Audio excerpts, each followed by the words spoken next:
연봉 1억 받던 55세 은행원, 퇴직 2년 만에 생활고 부부싸움 끝에 파경위기. 퇴직 후가 진짜 전쟁이더라. 이렇게까지 힘들 줄 몰랐습니다. 퇴직 후 2년 김현수 가명씨는 한숨을 쉬며 말을 꺼냈다. 은행에서 30년 넘게 일하며 연봉 1억을 받던 그였다. 명예퇴직을 하면 퇴직금도 넉넉히 나오고 오랜 직장 생활에서 벗어나 자유를 누릴 줄 알았다. 하지만 현실은 기대와 전혀 달랐다. 은퇴 후 1년 동안은 여유롭게 지냈다.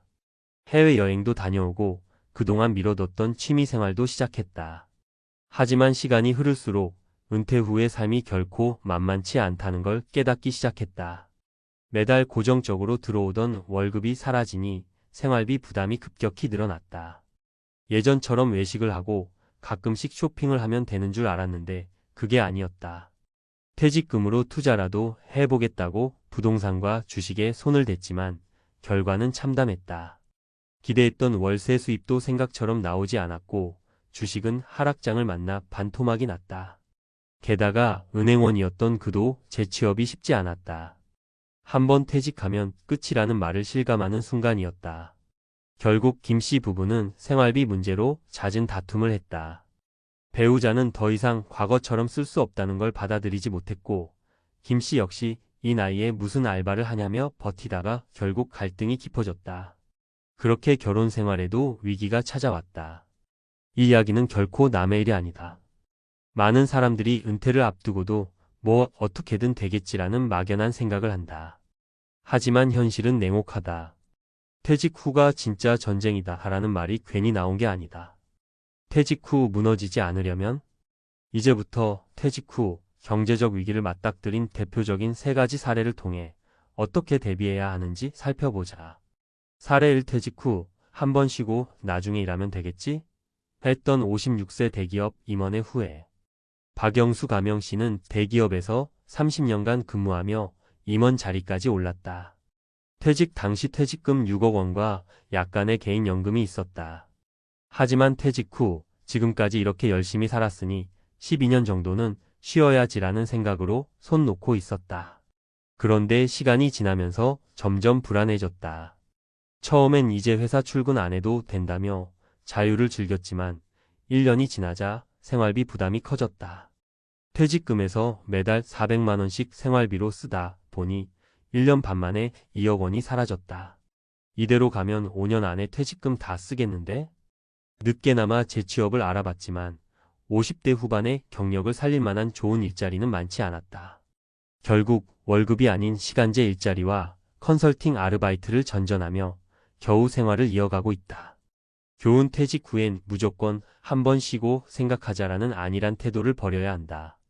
퇴직 후에도 지속 가능한 수입원이 있는지 반드시 점검해야 한다.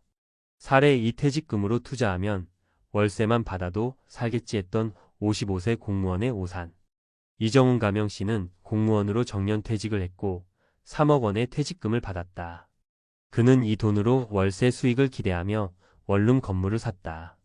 하지만 현실은 기대와 전혀 달랐다. 건물을 매입하자마자 부동산 경기가 하락했고 세입자들이 줄어들었다. 겨우 한두 개 방이 채워지는 수준이었고 유지비와 세금 부담까지 커졌다. 결국 월세 수익으로 생활하는 계획이 무너졌다. 퇴직금은 건물에 묶여 있는데 당장 생활비는 부족하니 이걸 어쩌나. 결국 건물을 급매로 내놓았지만 손해를 보고 팔 수밖에 없었다. 그나마 정년퇴직 후 공무원 연금이 있어 버틸 수 있었지만 퇴직 후 자산 관리를 잘못하면 한순간에 무너질 수 있다는 걸 깨닫는 순간이었다. 교훈 퇴직금은 쉽게 묶이는 투자보다는 유동성이 확보된 상태에서 관리하는 게 중요하다. 무작정 부동산이나 주식에 올인하는 건 위험하다. 사례 3. 나중에 연금 받으면 되겠지 했던 54세 자영업자의 착각. 김성민 가명씨는 54세에 개인 사업을 접고 은퇴했다. 그동안 국민연금과 개인연금을 가입해 놓았고 한 5년만 버티면 연금 나오니까 괜찮겠지라고 생각했다. 하지만 연금이 나오기 전까지 5년 동안 생활비를 어떻게 감당할지가 문제였다. 국민연금 수령 나이가 60세였기 때문에 54세부터 60세까지 무려 6년 동안 소득 없이 버텨야 했다. 퇴직 후 처음 12년 동안은 그동안 모아둔 돈으로 생활했지만 점점 줄어드는 잔고를 보며 불안이 커졌다. 결국 57세가 되던 해 늦게나마 배달 일을 시작하며 생활비를 벌기 시작했다. 교훈연금이 있다고 안심하면 안 된다. 연금이 나오기 전까지의 공백기를 대비해야 하며 소득 공백 없이 연착륙할 방안을 마련해야 한다. 퇴직 후 무너지지 않는 법 핵심 정리. 퇴직 후에도 지속 가능한 수입원이 있어야 한다. 퇴직금으로 무리한 투자나 사업을 하지 마라. 연금이 나오기 전까지의 공백기를 대비해야 한다. 퇴직 후 재취업이 가능할지 현실적으로 파악하라. 은퇴는 새로운 시작이다. 하지만 준비 없이 맞이하면 예상보다 훨씬 가혹할 수 있다. 난 괜찮겠지라는 생각이 가장 위험하다. 지금부터라도 철저한 계획을 세워야 한다. 당신은 은퇴 후 어떤 삶을 살고 싶은가? 막연한 희망이 아닌 현실적인 준비가 필요하다. 퇴직 후 무너지지 않으려면 과학적 근거와 현실적 대책. 앞서 살펴본 사례들을 보면 퇴직 후 가장 큰 문제는 소득 공백과 잘못된 자산 운용, 그리고 심리적 불안이었다. 은퇴 후 삶을 안정적으로 유지하려면 감정적인 대처가 아닌 과학적이고 체계적인 접근이 필요하다.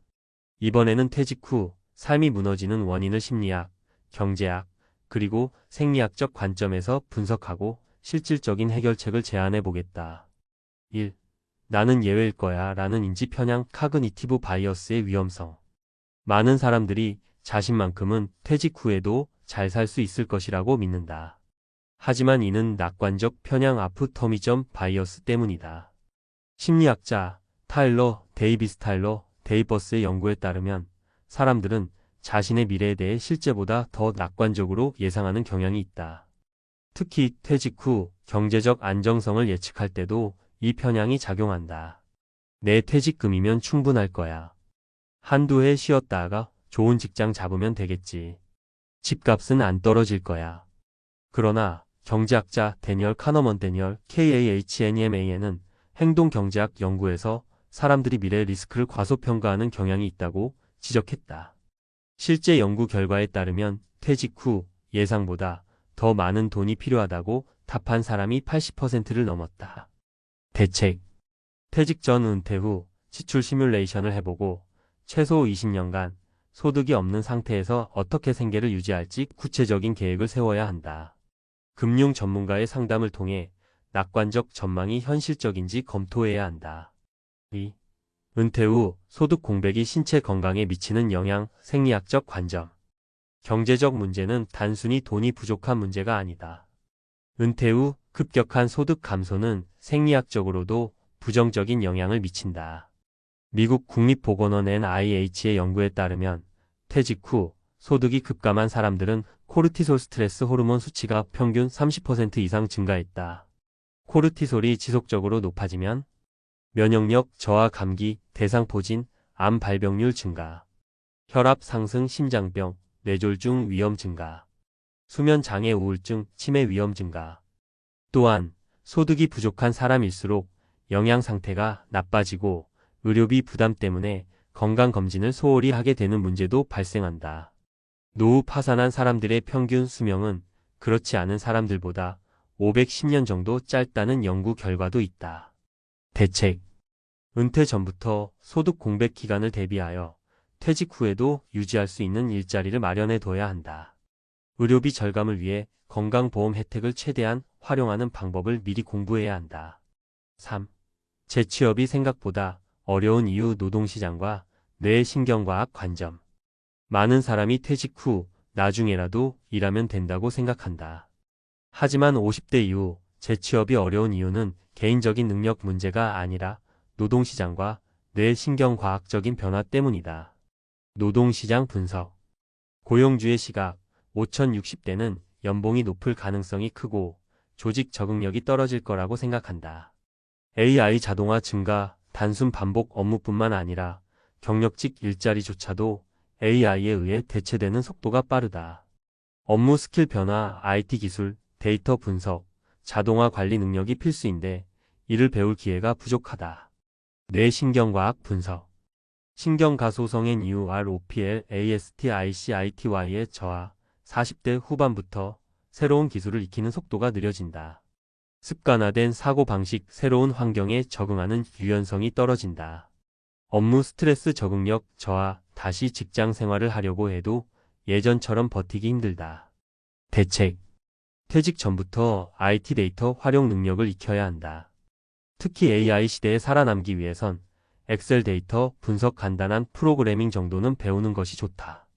소자본 창업을 고려하는 것도 방법이다. 요즘은 유튜브 온라인 강의 컨설팅 등 지식 기반 비즈니스가 활발하다. 4.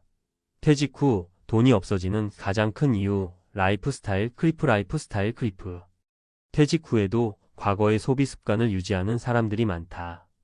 이는 라이프스타일 크리프 때문인데, 쉽게 말해 돈을 벌 때의 소비 수준을 퇴직 후에도 유지하려는 현상이다. 실제 사례. 고정비 증가, 자동차 유지비, 외식비, 골프 모임비 등. 자녀 지원 부담 퇴직 후에도 자녀의 결혼 자금, 주택 자금 지원. 퇴직 후 집안 리모델링 집에서 시간을 많이 보내다 보니 가구 인테리어 교체 충동. 미국 퇴직연구소 EBRI 연구에 따르면 퇴직 후 5년 동안 소비 습관을 바꾸지 않은 사람들은 퇴직금이 예상보다 3배 빠르게 소진되었다. 대책. 퇴직 후 소비 패턴을 과감하게 바꾸는 것이 필수다. 예를 들어 차 유지비가 많이 든다면 경차로 바꾸거나 대중교통을 활용하는 것도 방법이다. 자녀 지원을 줄이는 법을 배워야 한다. 부모가 재정적으로 무너지면 결국 자녀에게 더 큰 부담이 된다. 결론. 퇴직 후 무너지지 않으려면, 퇴직 후 안정적인 삶을 살려면 심리적, 경제적, 생리학적 요인을 모두 고려한 철저한 계획이 필요하다. 낙관적 편향을 버리고 은퇴 후 실제 지출을 시뮬레이션 해볼 것. 소득 공백이 건강에 미치는 영향을 고려하고 경제적 스트레스가 적은 생활 방식 선택. 퇴직 전에 새로운 기술을 익히고 노동시장의 변화를 예측할 것. 소비 패턴을 대폭 수정하고 퇴직 후 불필요한 지출을 줄일 것. 지금까지 퇴직 후에도 괜찮겠지라고 생각했다면 다시 한번 점검해보자. 지금 준비하면 10년 후의 삶이 달라진다. 여러분은 어떤 은퇴를 맞이하고 싶은가? 솔직히 말해보죠. 누구도 자기 지갑을 닫고 싶어서 닫는 게 아닙니다. 65세 김 씨도 마찬가지였어요. 퇴직 후에는 이제 좀 여유롭게 살자 싶었죠. 그런데 막상 퇴직금을 받자마자 은행 계좌를 보니 기분이 묘했습니다. 평생 모은 돈 같지만 앞으로 2030년을 버틸 생각을 하면 너무도 초라해 보였거든요.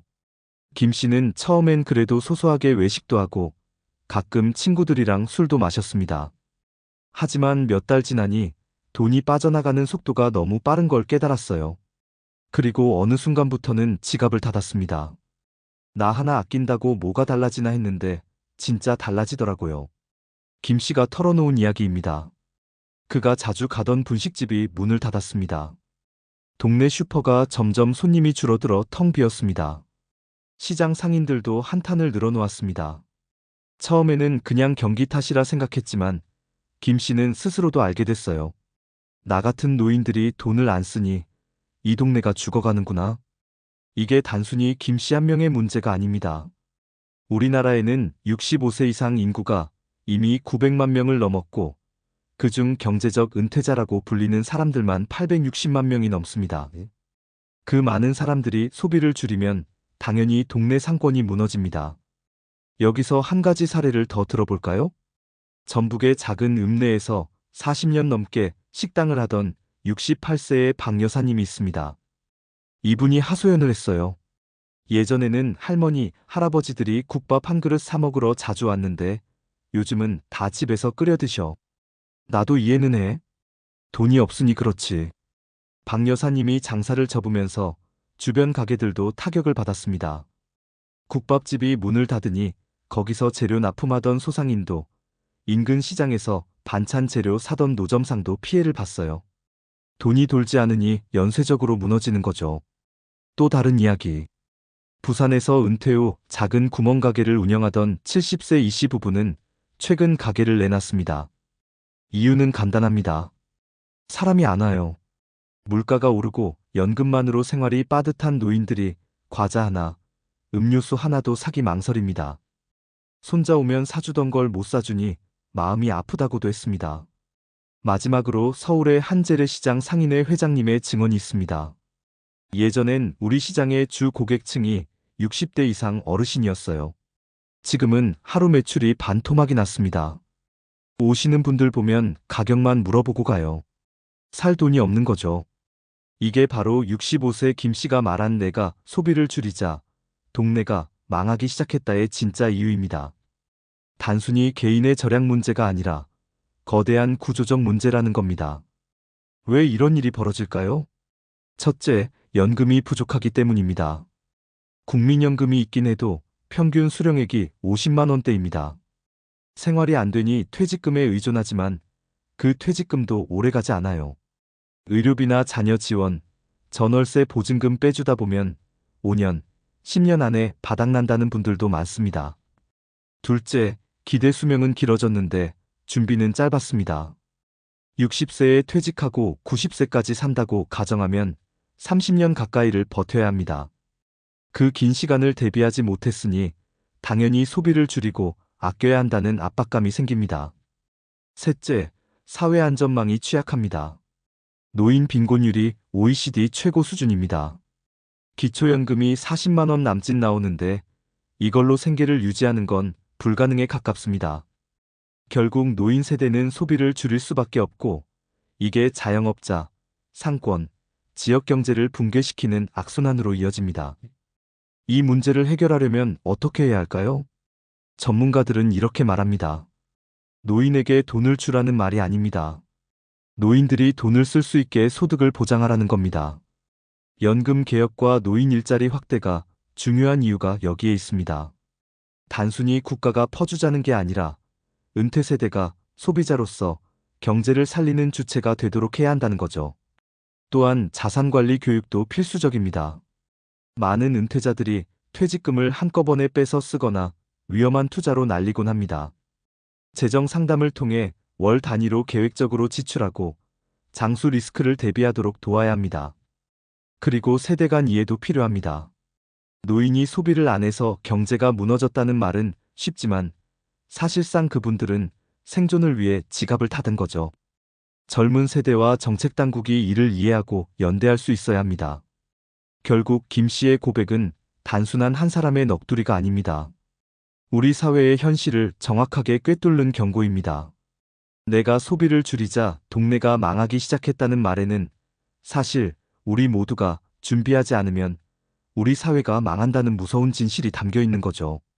이 글을 읽으시는 분들도 한번 생각해 보셨으면 합니다. 은퇴를 앞두셨다면 내가 늙어서 소비를 할 수 있는 준비가 되어 있는가? 스스로에게 물어보세요. 그리고 자녀들에게도 이야기해 주세요. 아버지, 어머니 세대가 돈을 안 쓰면 너희 세대가 일자리를 잃을 수도 있다고요. 이건 결코 남의 일이 아닙니다. 김 씨가 살던 동네가 무너지는 건 내 동네가 무너지는 예고편일 수 있습니다. 그리고 오늘부터라도 조금씩 준비를 바꿔나가야 할 때입니다. 방금 쓴 이야기적이고 공감 중심의 내용에 이어서 이번에는 전문가의 시각에서 더 구체적이고 실용적인 정보를 풀어드리겠습니다. 여전히 말하듯이 친근하게 그러나 깊이는 유지하면서 직접 활용할 만한 사례와 수치, 주의할 점까지 담아드릴게요.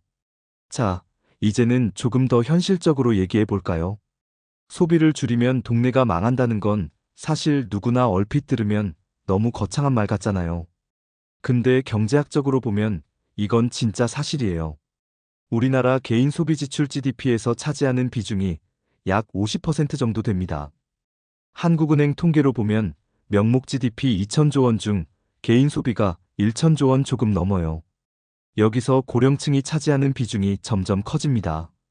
최근 통계청 가계동향조사 보면 60대 이상 가구가 전체 소비의 30% 가까이를 차지하는데 고령 인구가 계속 늘어나는 걸 고려하면 이 비중은 앞으로 40%까지도 갈 수 있어요.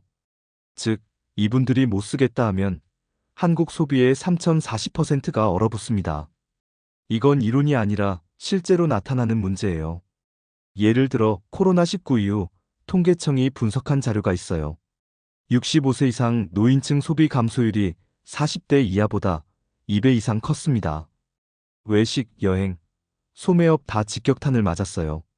젊은 층 소비가 조금 살아나도 메우지 못할 정도로 큽니다. 그럼 우리는 어떻게 대비해야 할까요? 여기서 전문가들이 권하는 구체적인 방법 3가지를 말씀드릴게요. 첫째, 은퇴 전 재정 계획을 반드시 월 단위로 나눠서 짜야 합니다. 많은 분들이 퇴직금이나 연금을 목돈으로 생각하고 안심합니다. 예를 들어 2억 받으면 이 정도면 10년은 살겠다고 해요. 그런데 막상 쓰다 보면 의료비나 경조사비, 자녀 지원, 전월세 보증금 등으로 생각보다 빨리 빠져나갑니다. 제가 상담했던 실제 예시를 들면 63세 남성분이 2억 5천만 원 퇴직금을 받으셨는데 자녀 결혼비용 지원 7천, 빚 정리 3천, 전세 보증금 이사 5천, 나머지 1억 남짓으로 살 계획이셨어요. 그런데 월 200만 원씩 꺼냈으니 4년 만에 바닥났습니다. 전문가가 권하는 팁은 이겁니다. 목돈을 무조건 월지급식 상품으로 나눠서 굴릴 것. 예금이든 연금보험이든 월 10만 150만 원이 꾸준히 나오도록 설계할 것. 의료비 등 예상치 못한 비용도 월 예산에 일정액을 반드시 넣을 것. 이렇게 해두면 예상 밖의 지출 때문에 지갑을 닫아야 하는 상황을 줄일 수 있습니다. 둘째, 연금 개혁과 개인연금 준비가 동시에 필요합니다. 국민연금만 믿으면 안 된다는 건 다들 아시죠? 평균 수령액이 50만 원대입니다. 기초연금 합쳐도 90만 원 정도가 한계입니다. 많은 전문가들이 권하는 건 국민연금, 개인연금, 소득활동 3축 전략이에요. 국민연금은 국가가 보장해주는 안전망. 개인연금, 연금저축, IRP, 즉 월 납입형 연금은 세액공제 혜택을 활용해 최대한 불릴 것. 소득활동 파트타임, 자격증, 프리랜서 등으로 최소한의 현금 흐름을 유지할 것. 여기서 중요한 포인트가 세액공제 혜택입니다. 예를 들어 연금저축에 연 400만 원 납입하면 최대 66만 원 세금 돌려받아요. 1516.5% 세액공제 기준. 이건 사실상 국가가 보조해주는 노후 대비 자금입니다. 셋째, 노인 일자리와 지역사회 활동을 전략적으로 활용하기. 나이 들면 돈 못 번다는 편견을 버려야 해요. 한국 정부도 노인 일자리 지원 사업을 확대하고 있고 단순 일자리뿐 아니라 경력형 일자리, 사회 서비스형 일자리도 늘어났습니다. 예를 들어 65세 이상 어르신 중 일부는 어린이집 차량 안전도우미, 학교 급식 지원, 마을관리소 운영 같은 공공형 일자리를 통해 월 3,060만 원을 법니다. 이건 단순한 돈 이상의 의미가 있어요. 사회적 관계 유지, 규칙적인 생활, 경로당이나 시장 등 지역 소비 활성화. 소비가 살아야 상권이 삽니다. 그리고 상권이 살아야 지역이 유지됩니다. 이게 단순히 개인 문제 같지만 사실은 공동체 문제예요. 그리고 몇 가지 주의사항도 알려드릴게요. 퇴직금 투자라고 해서 검증 안 된 부동산, 고수익 금융상품에 몰빵하지 마세요. 실제로 은퇴자금 사기를 당하는 비율이 높습니다. 금융감독원 자료 보면 60대 이상 고령층 피해가 전체의 40% 가까이 됩니다. 지역 상권 지원하겠다고 무리하게 소비할 필요는 없습니다. 하지만 동네에서 살 수 있는 건 동네에서 사세요. 실제로 소비 지출이 10%만 지역으로 돌아가도 지역 유지에 큰 도움이 됩니다. 자녀에게 너무 많은 부담을 지거나 반대로 너네가 알아서 해라고 방치하지 말고 가정에서 솔직하게 재정 계획을 공유하세요. 마지막으로 전문가들이 강조하는 게 있습니다. 노년 소비는 사치가 아니라 투자다. 은퇴자 스스로가 소비를 포기하면 결국 지역 경제가 무너지고 그 피해는 결국 자녀 세대, 손주 세대에게 돌아갑니다. 그래서 지금부터라도 내가 얼마나 쓸 수 있는가를 고민하고 가능하다면 조금이라도 쓸 수 있는 구조를 만들어 놓는 게 필요합니다. 오늘 이 글을 읽으신 분이 50대라면 지금부터라도 월지출 설계와 개인연금 준비를 꼭 챙겨보세요. 60대라면 퇴직금이 남아있다면 월지급식 구조로 안전하게 관리하세요. 70대 이상이시라면 가능한 사회활동이나 일자리를 조금이라도 찾고 지자체, 복지센터와 상의해서 지원받을 수 있는 부분을 최대한 활용해보세요. 이런 준비가 모이면 결국 김 씨가 말한 내가 소비를 줄이자, 동네가 망했다는 현실을 조금은 바꿀 수 있을 겁니다. 우리 모두의 문제이자 우리 모두가 조금씩 바꿀 수 있는 문제니까요. 여러분, 혹시 은퇴 이후의 삶을 상상해 보신 적 있으신가요? 평생 열심히 일해서 모은 돈, 더 나아가 개인적으로 준비한 연금만으로도 노후가 충분할 것 같았는데, 막상 현실에 부딪히면 생각보다 훨씬 복잡하고 어렵다는 이야기를 자주 듣게 됩니다. 특히 요즘은 세금 폭탄, 건강보험료, 폭등 같은 말이 신문 기사나 주변 지인들의 경험담에서 심심찮게 들려와서 은퇴 후의 삶이 마냥 낭만적이지만은 않다는 걸 새삼 느끼게 되죠. 은퇴라는 것은 단순히 직장을 그만둔다는 의미가 아니라 새로운 라이프 스타일로의 전환이라고 볼 수 있어요. 이를 통해 어떤 소득이 끊기면 그 자리를 연금이나 예적금, 투자 수익 등으로 채워야 하고, 건강이나 생활 습관도 예전과 달라지니까 챙겨야 할 게 한두 가지가 아니죠. 그런데 막상 연금이 생각만큼 나오지 않거나 예상 못한 세금과 건강보험료 부담이 커지면 노후의 여유로운 삶을 꿈꾸던 우리는 깊은 고민에 빠질 수밖에 없습니다. 오늘은 세금 폭탄과 연금의 배신, 은퇴 후 비참한 파산 이야기라는 주제로 실제로 우리 주변에서 벌어지는 세 가지 사례를 통해 은퇴 준비나 은퇴 후의 삶을 들여다보려 해요. 너무 부정적인 이야기로만 들릴 수도 있지만 누군가에겐 인생 선배의 경험담이자 반면교사가 될 수 있으리라 생각합니다. 그럼 본격적으로 이야기를 시작해 볼게요. 1. 연금으로 넉넉하게 살 줄 알았는데 김 사장님의 사례. 김 사장님 가명은 30년 가까이 개인 사업을 하셨어요. 처음에는 조그마한 식당을 운영하다가 장사가 잘 되면서 여러 군데로 확장했죠. 원래 사장님들 특유의 씀씀이도 크셨고 어느 정도 벌이도 되다 보니 돈을 많이 모으려는 생각보단 바로바로 재투자하느라 쉴 새 없이 일하셨습니다. 그런데 식당 경기가 예전 같지 않아서 가게가 점점 어려워지더니 결국 정리하게 되었어요. 이제 사업은 그만할 때가 됐다고 생각한 김 사장님은 60대 중반이던 그 시점에 은퇴를 선언했죠. 그래도 주택담보대출 없이 건물 하나 가진 상태고 그동안 국민연금도 꾸준히 내왔으니 이 정도면 노후에 큰 문제 없겠지라고 믿으셨다고 해요. 문제는 세금과 보험료였습니다. 그동안 사업 소득이 높았던 터라 과거에 반영됐던 소득이 꽤나 높게 책정돼 있었거든요. 당장 은퇴를 했으니 소득이 없는 상태인데 건강보험료가 생각보다 훨씬 크게 책정돼서 너무 당황스러웠다고 해요. 게다가 건물을 한 채 갖고 있어서 재산세나 종합부동산세 같은 세금 부담이 꽤 컸고요. 김 사장님은 어쩔 수 없이 건물을 처분하려고 시장에 내놓았지만 시기가 좋지 않아 매수자가 쉽게 나타나지 않았습니다. 사업으로 벌어두신 돈이 거의 바닥났고 건물에서 나오는 임대료만으로는 턱없이 부족했어요. 이 시기가 되니 그나마 월 100만 원 남짓 되는 국민연금도 정말 빠듯하게 느껴지셨다고 합니다. 그렇게 몇 달을 버티다 보니 생활비를 감당하지 못해서 결국 큰 빚까지 지게 됐죠. 연금이 있다는 사실만 믿고 구체적인 세금이나 건보료 계산을 안 해봤던 게 화근이었다며 너무 힘들어 하셨다고 해요. 이 사례를 통해 알 수 있는 건 은퇴 후에 소득 체계를 꼼꼼히 점검하지 않으면 갑자기 불어닥치는 세금 폭탄의 속수무책이 될 수 있다는 사실입니다. 2. 둘이면 뭐든지 할 수 있을 줄 알았는데 박 부부의 사례. 이번엔 박 부부 가명 이야기를 해볼게요.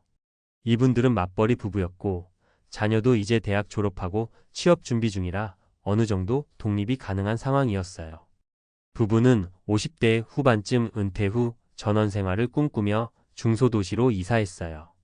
도시 생활을 청산하고 좀 더 여유 있게 살 수 있으리라고 생각했던 거죠. 그런데 은퇴 후 1년 정도 지나면서부터 문제가 하나둘씩 터지기 시작했습니다. 가장 큰 문제는 바로 예금 이자가 생각보다 훨씬 적다는 점이었어요. 예전에는 금리가 높아서 목돈만 모아두면 이자로 생활이 가능하다고 믿었는데 막상 퇴직금과 모아둔 돈을 은행에 넣어봤자 연간 이자 수익이 생각보다 너무 적더랍니다. 그렇게 수입이 거의 없으니 건강보험료가 부담스럽게 다가왔어요. 박 부부는 은퇴 전에는 직장에서 단체로 가입해 월급에서 자동으로 빠져나가던 건강보험료를 크게 의식하지 않았는데 이젠 지역 가입자가 되면서 보험료가 훅 올라버린 거예요. 더불어 주택 보유에 따른 재산 소득 기준이 적용돼서 추가로 금액이 더 붙었고요. 그뿐만 아니라 갑자기 부부 중 한 분이 건강검진에서 좋지 않은 결과를 받아 의료비 지출이 급등하기도 했습니다. 은퇴 전에는 언제든 병원비가 나오면 급여에서 다달이 충당 가능하다고 생각했는데 고정소득이 없다 보니 작게는 몇십만 원, 크게는 몇백만 원이 곧바로 가게에 타격을 주는 거예요. 두 분은 결국 전원 생활을 포기하고 다시 인근 도시에 있는 작은 빌라로 옮겨가면서 소비를 최대한 줄이자는 전략으로 돌아섰습니다. 우리 둘이 같이 있으니까 뭐든 할 수 있을 줄 알았는데 막상 돈이 없으니 건강조차 지킬 자신이 없어지더라는 게 가장 속상하다고 하셨어요. 이 사례는 은퇴 후 갑자기 늘어나는 의료비나 보험료 지출이 심각한 부담이 될 수 있음을 보여주죠. 3. 퇴직금으로 투자했다가 이 과장님의 사례. 마지막으로 이 과장님 가명의 이야기를 들어볼까요? 이분은 40대 때부터 차근차근 연금 저축과 개인연금을 들어뒀고 58세에 대기업을 퇴직하면서 꽤 여유 있는 퇴직금을 받았습니다. 그런데 은퇴 이후에는 일단 한 12년 정도는 쉬면서 여행도 다니고 관심 있던 취미 활동도 해보겠다는 마음으로 지출 계획을 세웠어요. 문제는 퇴직금을 일부 투자에 넣었다가 제대로 낭패를 본 것입니다. 지인이 안정적인 수익이 나온다고 소개해준 부동산 펀드에 목돈을 넣었는데 부동산 경기가 얼어붙고 수익률이 계속 하락해 원금까지 위협받게 됐죠. 게다가 해지하려고 해도 중도해지 수수료가 만만치 않았고 타이밍을 놓쳐서 결국 손실을 크게 본 거예요. 원래 이 과장님은 월마다 국민연금이랑 개인연금에서 나오던 150만 원 정도를 생활비로 생각하고 퇴직금 투자로 얻는 이익은 여행 자금 기타 용도로 쓸 계획이었는데요. 예상치 못했던 투자 실패로 본전조차 건지기 힘들어지니 큰일이었습니다. 결국 부족한 생활비를 메우기 위해 조금씩 모아둔 예적금까지 깨야 했죠. 게다가 이 과장님도 지역 가입자로 건강보험료를 내게 되면서 생각보다 높은 금액에 깜짝 놀랐다고 해요. 아니, 난 이제 대기업도 그만두고 소득이 없는데 왜 이렇게 많이 내야 하는 거지? 하면서 황당해 하셨지만 이미 자산 규모 이전 소득 기준이 반영돼 책정된 거라 어찌할 도리가 없었습니다. 결국 본인 스스로 세금 폭탄, 건보료 폭탄을 경험하게 된 거죠. 이 과장님은 지금 매달 빠듯하게 살아가면서도 아직 어딘가 작은 일자리라도 얻어봐야 하나 하고 고민 중이라고 합니다. 원래는 은퇴 후 여유 있는 삶을 기대했는데 한번 꼬이기 시작하니 줄줄이 문제가 터지는 게 무섭다고 솔직하게 털어놓으셨어요. 정리 은퇴 후 삶, 세금과 건보료는 남의 일이 아니다. 위 사례들을 보면 공통점이 있어요. 소득이 줄었다는 사실에 대한 구체적인 준비가 부족했다. 세금과 건강보험료가 어떤 방식으로 책정되는지 제대로 계산하지 않았다. 투자나 재산 유지 계획이 어긋나면서 현금 흐름이 끊겼다. 사실 은퇴하고 나면 소비도 줄어들 테니 연금만으로도 충분히 살겠지라고 막연히 기대하는 경우가 많습니다.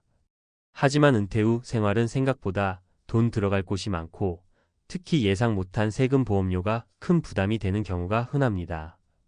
국민연금만으로 버티기 어려운 상황이 되면 당황해서 무리하게 투자에 뛰어들거나 부동산을 급매로 처분하려다가 더 큰 손해를 보는 사람도 적지 않아요. 그렇다면 어떻게 대비해야 할까요? 우선 가장 중요한 건 은퇴 전부터 세금과 건강보험료가 어느 정도 나올지를 미리 계산해 보는 거예요. 사실 이건 전문가 도움을 받아도 되고 국민건강보험공단이나 국세청 홈페이지에서 직접 모의 계산을 해볼 수도 있습니다. 그리고 은퇴 후에도 최소 몇 년간은 일정한 소득을 만들어낼 수 있는 일자리나 투자 또는 임대 포트폴리오를 구축해두는 게 좋습니다. 단기적으로 몸이 힘들더라도 월 몇십만 원이라도 꾸준히 들어오는 수입원이 있다면 큰 안정감을 줄 수 있으니까요. 두 번째로 의료비나 돌발 상황에 대비할 저축을 따로 두는 것이 바람직합니다. 퇴직금이나 예적금을 한꺼번에 투자나 사업에 쏟아붓기보다는 갑작스러운 병원비나 가족 관련 사건에 자녀 결혼, 생활 지원 등에 대응할 긴급 자금을 분리해두면 좋습니다. 또 하나 놓치기 쉬운 부분이 주택관리비, 재산세 등 주택 관련 비용입니다. 집 한 채 있으니 마음 편하지 않을까? 라고 생각하기 쉽지만 유지비나 세금이 만만치 않습니다. 집을 소유하고 있다고 해서 무조건 좋은 건 아니고 상황에 따라 규모를 줄이거나 위치를 바꾸거나 하는 전략적 판단이 필요할 수 있어요. 가장 중요한 것은 은퇴를 너무 종착점처럼 보지 않는 자세입니다. 5060대 은퇴가 내 인생의 끝이 아니라 내 삶의 이막이라는 생각을 가져야죠. 살 날은 더 길어졌는데 60대의 모든 경제활동을 그만둬야만 하는 건 아닙니다. 오히려 건강이 허락하는 한 소일거리나 파트타임으로라도 꾸준히 소득을 만들어 가는 편이 세금 폭탄이나 예기치 못한 의료비에 유연하게 대응할 수 있는 방법이 됩니다. 맺은 말. 오늘 소개한 세금 폭탄과 연금의 배신, 은퇴 후 비참한 파산 이야기라는 자극적인 주제는 사실 우리 주변에서 이미 벌어지고 있는 현실입니다. 너무 불안해할 필요는 없지만 이 문제를 가볍게 여기면 안 되는 것도 사실이에요. 누구나 은퇴할 수밖에 없고 그 시기는 생각보다 빨리 다가오니까요. 결국 중요한 건 사전 준비와 현실 인식입니다. 내 은퇴가 아직 멀었다고 생각하더라도 눈앞에 닥친 뒤 허둥대는 것보다 미리미리 상황을 점검해보면 훨씬 안전하겠죠. 혹은 이미 은퇴를 하셨더라도 지금부터라도 늦지 않았으니 작은 부분부터 챙겨보는 게 중요합니다. 세금과 건보료는 복잡하고 어려운 부분이지만 몇 년이든 조금씩 계획해두면 훨씬 안정적인 노후를 보낼 수 있을 거예요. 여러분도 한번 시간 내셔서 본인의 현재 재무 상태, 앞으로의 소득 전망, 그리고 세금과 보험료까지 꼼꼼히 따져보시길 권해드립니다. 이 과정을 귀찮거나 두려워하지 않고 차근차근 해나간다면 은퇴 후 삶이 비참한 파산 스토리가 아니라 내가 진짜로 바라던 여유와 행복을 찾는 시간이 될 수도 있으니까요.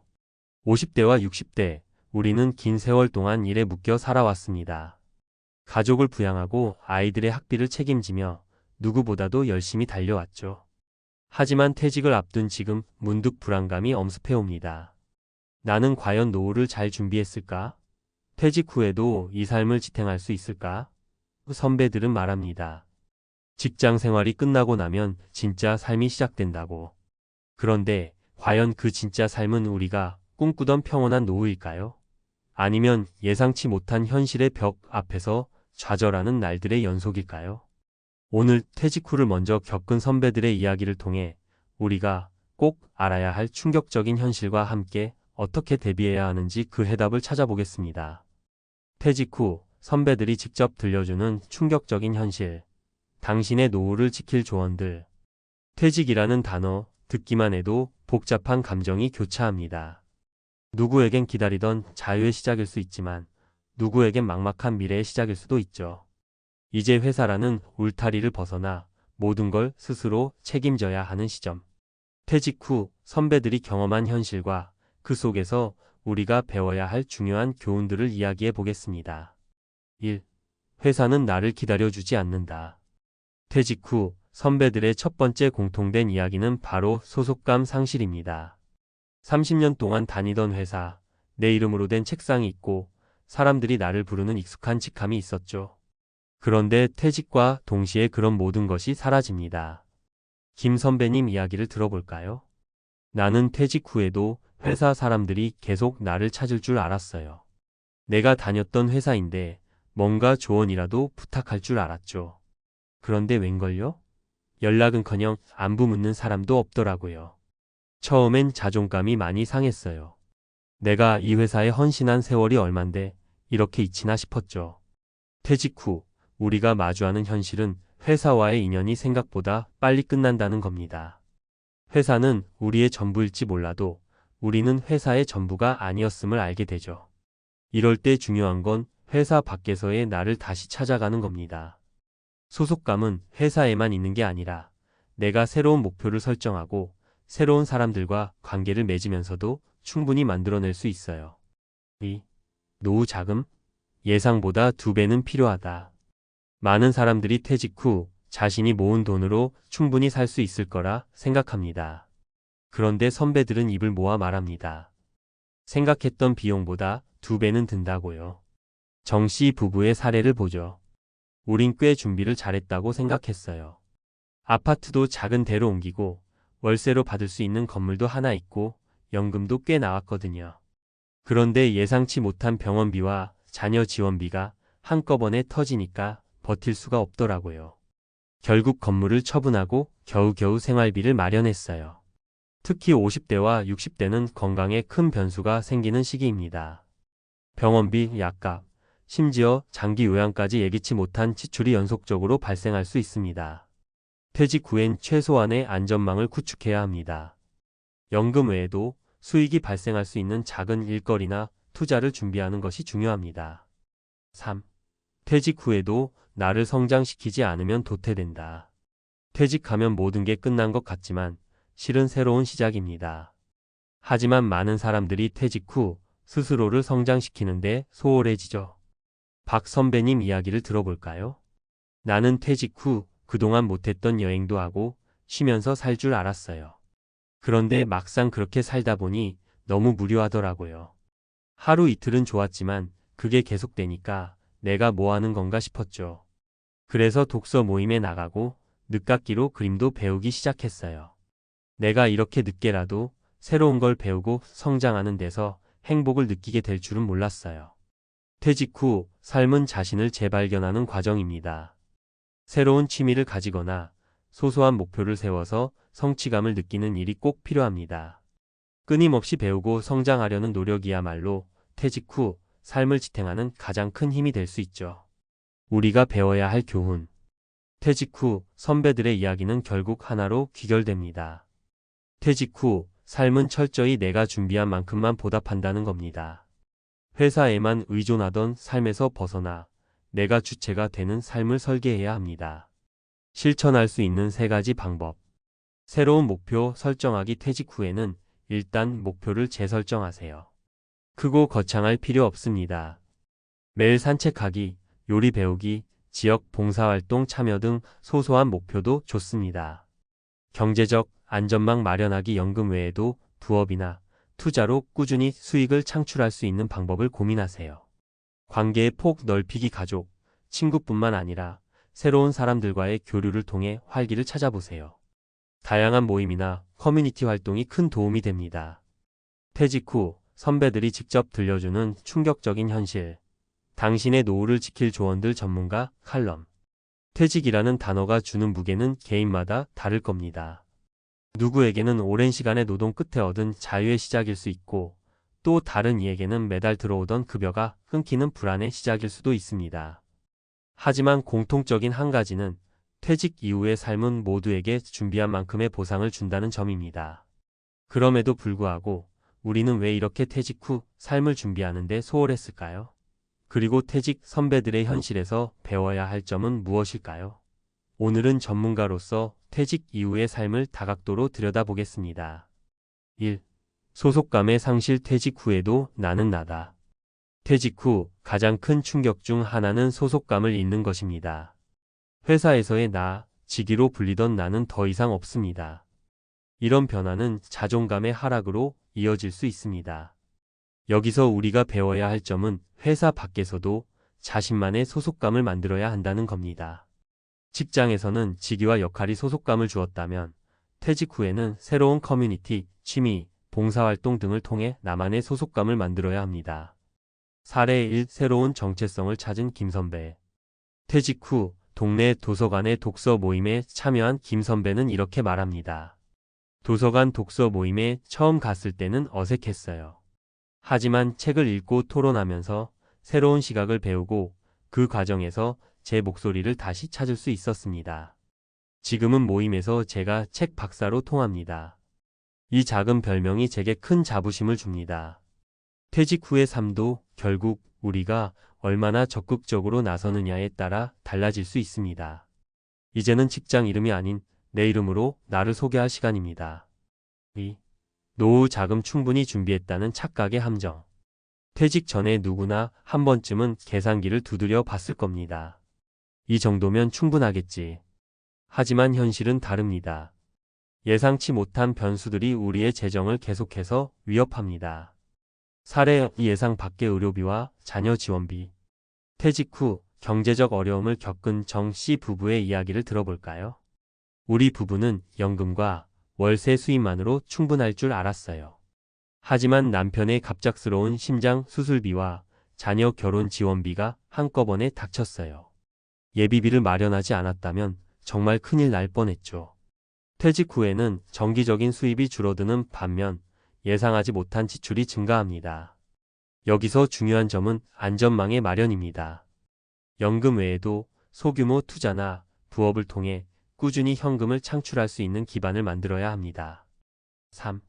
성장의 끈을 놓지 말라. 배우는 즐거움이 삶의 활력. 퇴직 후 가장 큰 실수 중 하나는 배우는 걸 멈추는 겁니다. 학습을 멈추는 순간 뇌는 빠르게 기능을 잃기 시작합니다. 성장하지 않는 삶은 결국 무료함으로 이어지죠. 사례 3 그림을 통해 삶의 활력을 찾은 박선배. 박선배는 퇴직 후 무료한 시간을 보내다 뒤늦게 그림을 배우기 시작했습니다. 처음엔 단순한 취미로 시작했어요. 그런데 붓을 들고 그림을 그리는 동안 몰입하게 되더라고요. 그때마다 내가 뭔가를 이루고 있다는 기분이 들었죠. 지금은 소규모 전시회도 열고 그림 강의도 나가면서 소득까지 생겼어요. 배움은 단순히 취미에서 끝나지 않고 삶의 활력을 가져다 줍니다. 퇴직 후에도 새로운 것에 도전하고 배우는 마음가짐이 필요합니다. 이런 노력이 건강한 뇌와 몸을 유지하는 데도 필수적입니다. 퇴직 후 삶을 위한 3가지 전문가 조언. 1. 자기 소속감 강화하기. 퇴직 후에도 자신만의 소속감을 만들어야 합니다. 취미 활동, 봉사 활동, 동호회 등을 통해 새로운 정체성을 찾아보세요. 2. 경제적 안전망 구축하기. 연금 외에도 추가적인 수익을 창출할 방법을 고민해야 합니다. 작게나마 투자, 부업 혹은 자격증을 활용한 일자리를 만들어 보세요. 3. 평생 학습의 자세 유지하기. 새로운 기술이나 취미를 배우는 건 단순히 재미를 넘어서 건강과 자존감까지 지켜줍니다. 무료한 시간을 줄이고 삶의 질을 높이는 데 큰 도움을 줍니다. 퇴직 후의 삶은 한 번도 경험하지 못한 새로운 세계입니다. 불확실성과 고독 속에서 우리가 할 수 있는 가장 중요한 일은 나를 위한 준비를 미리 해두는 것입니다. 오늘이 바로 그 준비를 시작할 가장 좋은 날입니다. 이제는 주체적으로 나만의 노후를 설계하세요. 그 선택이 여러분의 미래를 바꿀 것입니다.